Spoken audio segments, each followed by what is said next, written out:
We gave them something to hope for. That's not hope! Is there a Dune 3? Denis Villeneuve, the director, says he would like to make a movie out of Dune Messiah. He sees the film as a warning, not a heroic story, although Warner Brothers wishes to wait to release Dune 3 until after evaluating response to the second film. The third installment has not yet been formally announced. The previous two Dune films, directed by Denis Villeneuve, adapted the first novel in the series. The news of Dune Part 3 suggests that Villeneuve may adapt the second Dune Messiah. Only 6 of the more than 24 volumes in the Dune series were penned by the series' original author Frank Herbert. The protagonist of Villeneuve's plot, Paul Atreides, played by Timothée Chalamet, is the focus of the first two novels. Although the Dune plot has previously been adapted for film and miniseries, Villeneuve's style has elevated the intense sci-fi/fantasy series to the status of a legitimate Hollywood blockbuster. The phenomenal box office performance of Dune Part 2 not only confirms Villeneuve's vision for the franchise, but it also necessitates a third installment. The Paul Atreides plot would be able to conclude in Dune Part 3 without encountering the darker elements of the book series that appear in later parts, making it a fitting conclusion to the trilogy. Denis Villeneuve, the director of Dune Part 3, provided a cautious update on the movie, given how well the second one is already doing at the box office. "I do not like to comment on Dune Messiah because I'm writing it,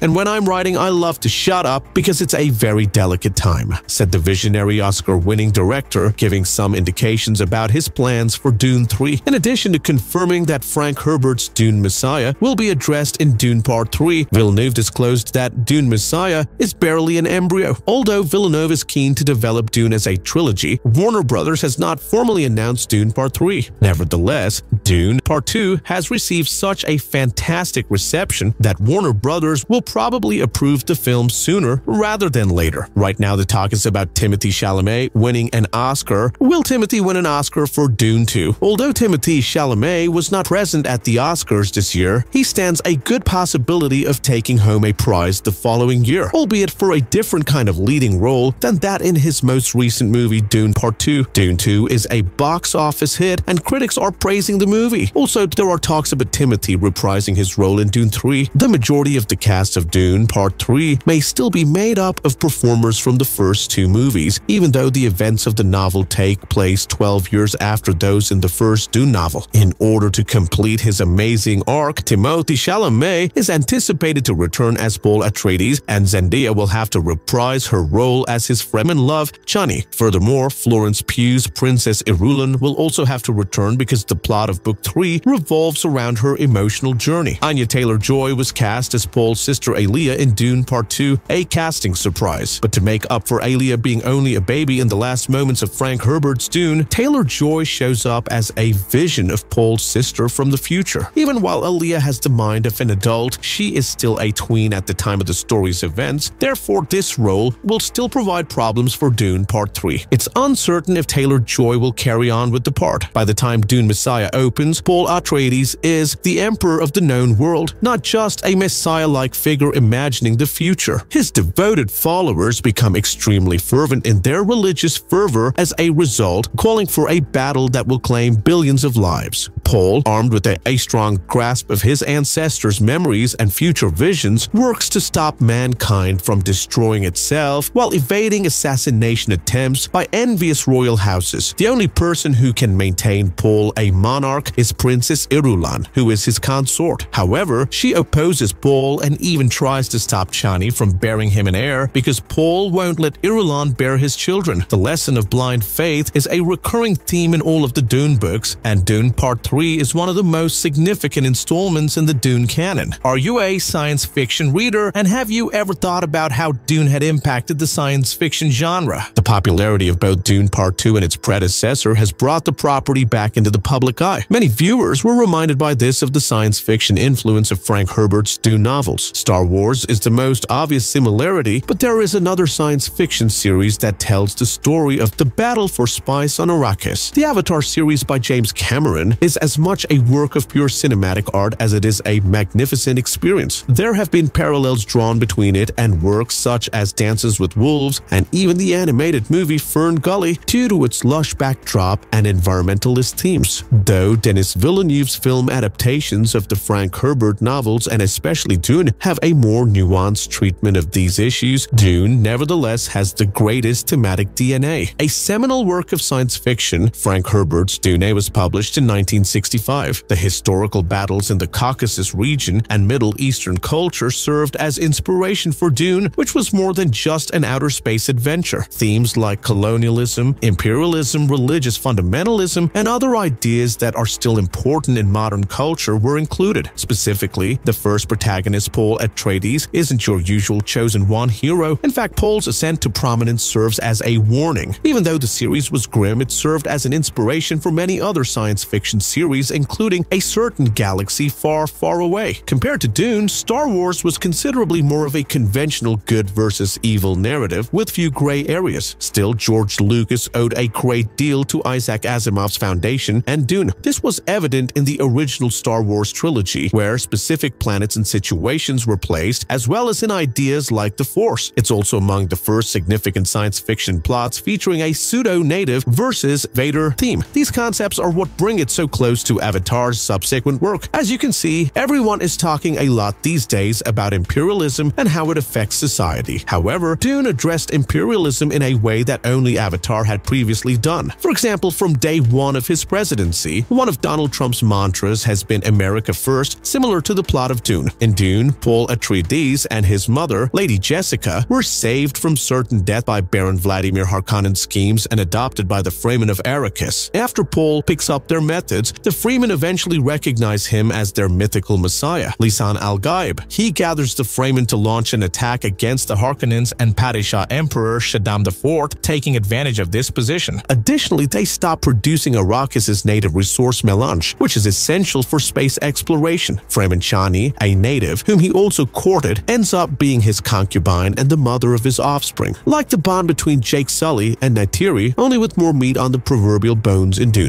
The religious and spiritual aspects of the Fremen are where this sense of verisimilitude is most evident. The culture and rituals of the Fremen appear substantial and real. Their perception of Paul as Lisan al-Gaib is a natural progression rather than something that just exists to satisfy the chosen one cliché. In contrast, Avatar's Na'vi culture seems less distinct, almost like window decoration meant to thicken the story. This is largely because Avatar places a lot of emphasis on special effects. They have the effect of making the series feel more focused on stunning CGI than creating a particularly captivating story, even if they are much more than just immersive. It also helps that Paul isn't just an impeccable and noble leader. The Fremen aren't always perfect too. However, Avatar's imperialist undertones are presented in a way that idealizes the Na'vi and eliminates all nuances from the narrative. In particular, the villains largely disappear into the background and serve only to symbolize a general corporate danger. Far more remembered are Baron Harkonnen and even his sociopathic nephew Feyd-Rautha, despite the latter being far from a tragic or rational villain. Even yet, their campaign of imperialism and colonialism on Arrakis is all the more heinous, even though it never descends below the naive morality of Avatar. Regarding the mythology of Lisan al-Gaib, it is itself a product of the Bene Gesserit's beliefs. So, in a much more subtle way, Paul and his mother are still forcing their will on the Fremen as outsiders. Because of this, they are not merely the typical good guys. Similar to Paul, Duke Leto Atreides, I prefer to collaborate with the Fremen rather than harm them, even if he wanted to gather spices before he passed away. Avatar lacks this equilibrium, with most of the films relying heavily on impressive special effects. Are you a fan of the Dune movie franchise? What are your expectations for Dune 3? Do share your opinions on this in the comments section. For more interesting stories and updates like these, subscribe to our channel and do not forget to press the bell icon for notifications. Goodbye.